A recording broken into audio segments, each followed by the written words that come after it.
BNP chairperson Begum Khaleda জিয়ার শারীরিক অবস্থা অপরিবর্তিত রয়েছে। মেডিকেল বোর্ড বলছে তার অবস্থা এখনও বিদেশে নেওয়ার মতো নয়, দেশে রেখে তাকে চিকিৎসা দিতে চায় চিকিৎসকরা। গত 23 নভেম্বর থেকে এভারকেয়ার হাসপাতালে চিকিৎসাধীন বিএনপি চেয়ারপারসন। 27 নভেম্বর থেকে রয়েছেন সিসিইউতে। সাবেক এই প্রধানমন্ত্রী দীর্ঘদিন ধরে আর্থ্রাইটিস, ডায়াবেটিস, কিডনি, লিভার, ফুসফুস, চোখের সমস্যা সহ নানা জটিলতায় ভুগছেন।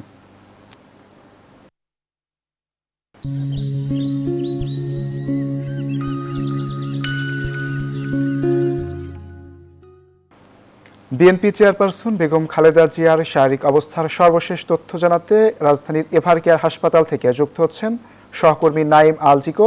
সরাসরি যুক্ত হব তার সঙ্গে। আলজিকো, এখন কি অবস্থা দেখছেন সেখানে?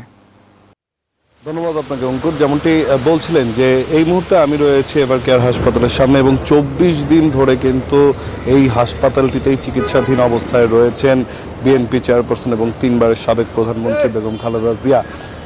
যেমনটি জানেন যে সবশেষ তথ্য অনুযায়ী তার শারীরিক অবস্থা এখন পর্যন্ত কিন্তু অপরিবর্তিত রয়েছে। ওনাকে বিদেশে নিয়ে যাওয়ার যেই বিষয়গুলো ছিল সেটি কিন্তু এখন পর্যন্ত হয়নি। তার শারীরিক অবস্থা যদি একটু উন্নতি ঘটে সেক্ষেত্রে তাকে বিদেশে নিয়ে যাওয়া হবে এবং সেজন্য যেই এয়ার অ্যাম্বুলেন্স সহ যাবতীয় যেই সমস্ত প্রস্তুতি সবই কিন্তু ইতোমধ্যেই নিয়ে রাখা হয়েছে। যেমনটি জানেন যে ওনারই পুত্রবধূ ডক্টর জোবায়দা রহমান, যেহেতু মেডিকেল বোর্ডের সদস্য তিনি এতদিন অনলাইনে যুক্ত ছিলেন, এখন কিন্তু তিনি সশরীরে এসে ওনার শারীরিক অবস্থা পর্যবেক্ষণ করছেন এবং আমরা দীর্ঘদিন ধরেই দেখছি যে প্রতিদিনই মেডিকেল বোর্ড তার শারীরিক অবস্থার পর্যবেক্ষণ করছে এবং প্রতিদিনই মিটিং হচ্ছে আসলে কোন ধরনের ট্রিটমেন্ট তাকে দেয়া যেতে পারে এবং তার শারীরিক অবস্থা আসলে কতটুকু ভালোর দিকে যাচ্ছে সেই বিষয়গুলো নিয়ে কিন্তু তাদের মধ্যে আলোচনা হচ্ছে এবং সবশেষ তথ্য যেটি, ওনাকে আইসিইউতে রাখা হয়েছে এবং যেমন তার ব্যক্তিগত চিকিৎসক ডক্টর জাহিদ